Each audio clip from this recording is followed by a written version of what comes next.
हमारे चैनल में आपका स्वागत है। आज हम एनसीईआरटी संतूर 5 पुस्तक का अध्याय 4 सीखेंगे। चलिए शुरू करते हैं।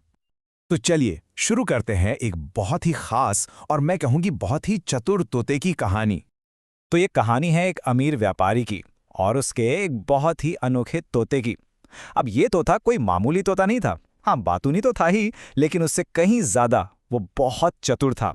और पता है, वो रहता तो एक चमचमाते सोने के पिंजरे में था, पर उसका दिल तो हमेशा से आजाद था। खुले आसमान में उड़ने के सपने देखता था। तो हुआ यूं कि एक दिन व्यापारी एक बहुत लंबी यात्रा पर जाने की तैयारी कर रहा था। उसने अपने प्यारे तोते से पूछा, मेरे प्यारे दोस्त, मैं एक दूर देश जा रहा हूं। बताओ मैं तुम्हारे लिए वहां से क्या तोहफा लेकर आऊं? अब आप सोच रहे होंगे कि तोते ने क्या मांगा होगा, कोई स्वादिष्ट फल या फिर तीखी मिर्च। जी नहीं, तोते ने कुछ ऐसा मांगा जिसकी उसे सबसे ज्यादा चाहत थी। उसने मांगी अपनी आजादी। लेकिन व्यापारी को अपना तोता इतना प्यारा था कि वो उसे खोने के बारे में सोच भी नहीं सकता था। उसने साफ मना कर दिया और कहा कि कुछ और मांग लो। और बस यहीं से कहानी ने एक दिलचस्प मोड़ लिया। तोते ने एक ऐसी अजीब सी विनती की जिसके पीछे एक बहुत गहरा राज छुपा था। तो व्यापारी मान गया। उसने वादा किया कि वो तोते का संदेश जरूर पहुंचाएगा और अपनी यात्रा पर निकल पड़ा। उसे जरा भी अंदाजा नहीं था कि ये जो छोटा सा साधारण सा दिखने वाला संदेश है, यही पूरी कहानी को बदलने वाला है। अब अपनी यात्रा के बीचों बीच व्यापारी एक घने जंगल से गुजर रहा था। वहां उसने क्या देखा? तोतों का एक पूरा झुंड आजादी से पेड़ों पर बैठा हुआ। उसे फौरन अपने तोते से किया हुआ वादा याद आ गया। वो रुका और उसने पिंजरे में बंद अपने दोस्त का संदेश उन आजाद तोतों को सुना दिया। और जैसे ही व्यापारी ने अपनी बात खत्म की, कुछ बहुत ही अजीब हुआ। कुछ ऐसा जिसकी उसने सपने में भी कल्पना नहीं की थी। वो बेचारा तो एकदम चौंक गया। उसने देखा कि एक तोता पेड़ से पत्थर की तरह नीचे जमीन पर आ गिरा। ये देखकर व्यापारी बहुत परेशान हो गया। उसे कुछ समझ नहीं आया कि आखिर हुआ क्या। अच्छा, आप सोचकर बताइए, आपको क्या लगता है वो तोता पेड़ से क्यों गिरा होगा? ये सच में एक पहेली है ना? खैर, व्यापारी बहुत दुखी मन से घर वापस लौटा। उसने अपने पालतू तोते को जंगल में जो कुछ भी हुआ था वो सब कुछ बता दिया। और पता है क्या हुआ?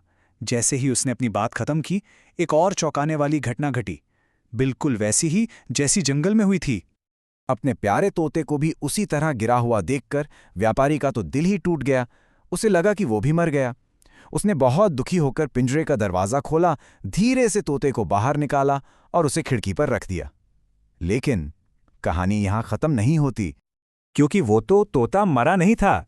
वो तो बस नाटक कर रहा था। अरे, वो इतना बुद्धिमान था कि उसने अपने दोस्त का भेजा हुआ गुप्त संदेश समझ लिया था। जंगल वाले तोते ने उसे ये सिखाया था कि मरने का नाटक करके ही आजादी मिल सकती है। क्या कमाल का तरीका था, है ना? तो थी ना ये एक मजेदार और साथ ही साथ बहुत कुछ सिखाने वाली कहानी। अच्छा, इस कहानी में हमने कुछ नए और दिलचस्प शब्द भी सीखे हैं। चलिए अब उन पर एक नजर डालते हैं। तो पहला शब्द है मर्चेंट। आपको याद है, कहानी का जो अमीर आदमी था वो एक मर्चेंट था। मर्चेंट मतलब व्यापारी, एक ऐसा इंसान जो सामान खरीदता और बेचता है। अगला शब्द है डिस्ट्रेस्ड। याद कीजिए, जब जंगल में वो तोता पेड़ से गिरा था तो व्यापारी कैसा महसूस कर रहा था? वो बहुत डिस्ट्रेस्ड हो गया था, यानी कि बहुत ज्यादा दुखी, परेशान या चिंतित हो जाना। और एक शब्द था पर्च। कहानी में बताया गया था कि तोता अपने पर्च से गिर गया। तो पर्च क्या होता है? ये वो डाली या डंडा होता है जिस पर पक्षी बैठते हैं, आराम करते हैं। तो ये तो थे कुछ नए शब्द, पर इस कहानी में शब्दों के अलावा कुछ मजेदार ग्रामर के नियम भी छिपे हैं। चलिए अब उन्हें भी फटाफट समझ लेते हैं। याद है, कहानी में तोतों के झुंड के लिए क्या कहा गया था? A flight of parrots. English में ऐसे शब्दों को जो किसी ग्रुप या समूह के लिए इस्तेमाल होते हैं, उन्हें हम कहते हैं कलेक्टिव नाउन्स। जैसे भेड़ों के झुंड के लिए हम कहते हैं अ फ्लॉक ऑफ शीप, या फूलों के गुच्छे के लिए अ बूके ऑफ फ्लावर्स। ये भाषा को और भी खूबसूरत बना देते हैं। अब बारी है ग्रामर के एक और जरूरी हिस्से की, प्रेजेंट परफेक्ट टेंस। सुनने में थोड़ा मुश्किल लग सकता है, पर है बहुत आसान। ये टेंस हम तब इस्तेमाल करते हैं जब कोई काम बस अभी अभी खत्म हुआ है या उसका असर अब भी है। और इसका नियम तो और भी आसान है। सब्जेक्ट के साथ हैज या हैव लगाइए और उसके साथ वर्ब की थर्ड फॉर्म। चलिए कुछ उदाहरणों से इसे और अच्छे से समझते हैं। जैसे आई के साथ हम हैव का इस्तेमाल करेंगे तो वाक्य बनेगा I have visited Delhi many times. वहीं शी के साथ हैज लगेगा तो हो जाएगा शी हैज ड्रॉन पिक्चर्स। है ना बिल्कुल आसान। तो इस पूरी कहानी से हमें क्या सीखने को मिला? हमने आज़ादी की कीमत समझी और देखा कि बुद्धिमानी कितनी बड़ी ताकत है। और हाँ, ये कहानी हमें ये भी सोचने पर मजबूर करती है कि हमारे आसपास जो प्यारे प्यारे पक्षी हैं, हम उनकी देखभाल कैसे कर सकते हैं। और इसका एक बहुत ही प्यारा और आसान तरीका है बर्ड फीडर्स बनाना। जी हाँ, आप घर पर ही मौजूद बेकार चीज़ों का इस्तेमाल करके, जैसे पुरानी प्लास्टिक की बोतलें या लकड़ी के टुकड़े, इन पक्षियों के लिए दाना पानी रखने की एक खूबसूरत जगह बना सकते हैं। तो वापस आते हैं हमारे बुद्धिमान तोते पर।